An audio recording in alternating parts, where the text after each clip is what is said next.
first, congratulations, Thanks. buddy. Yeah. Appreciate it. The crowd favorite around literally around this place. I loved when you went and hung out with your dad there after you guys gave some high fives, handshakes, and he said, way to be smart. How much of that race was planned out to go down that way? Yeah, I definitely wanted the 1-1. That would have been a lot cooler just to finish it off like that, but I got into second and I like sent it pretty hard, like was pitting out laps and I was barely catching Pierce, and I was like, it's just not worth it. Like I seen 4 laps to go on my pit board, I'm like, damn, 4 laps to being that close to being a champion, I'm like, I could not risk it, so I had to back it down.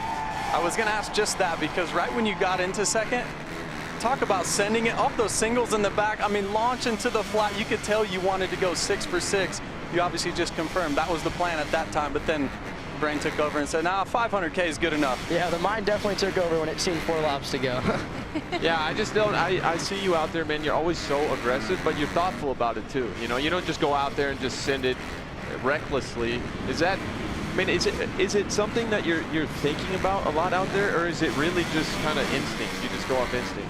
Yeah, I think it's just, I mean, instinct. I'm just raised as an aggressive kid, so I think it kind of correlates to how I ride, but I'm really just trying to get to the point where I can be aggressive and have that perfect technique as well, and kind of make like a little demon on the bike, so that's what I'm trying to do at the moment. I got a question for you.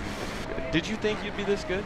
I don't know. Honestly, the plan was like this year I just won a few races maybe, you know, and then next year was my championship year, right? Like that was my goal, to try and get a championship next year, but to win 3 championships by the time I was 18, that's definitely blew my goals definitely off the list. So then you take it, oh, go ahead, JB. Well, it seems like when the pressure moments are the biggest, you elevate. And even when you were an amateur coming up, I think, you know, you talk about Loretta Lynn's, you would rise above and go 6 for 6 and things like that. And when the pressure is big, is there a certain mindset, or is it your dad? Because your dad was pretty much anything he did, he was amazing at. So seeing that growing up, did that help a lot?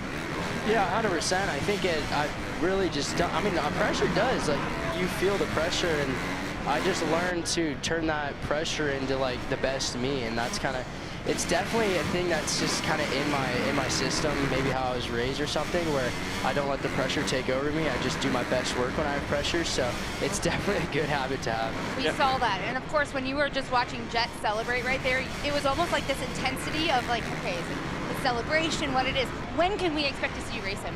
Yeah, I mean, I definitely want to race him in a few years and beat him. That's my goal. I want to, you know, move up to the 450 class, like everyone does in the 250 class. But the goal is to, you know, train really hard, work my butt off, and figure out a way to beat him. Congratulations, man. Thank you. Congrats. Heck of a season. Thank you. You earned it. Yeah, that was awesome. Out of curiosity, what are you going to do with the money? You already got the car. Yeah, I know. I got a car.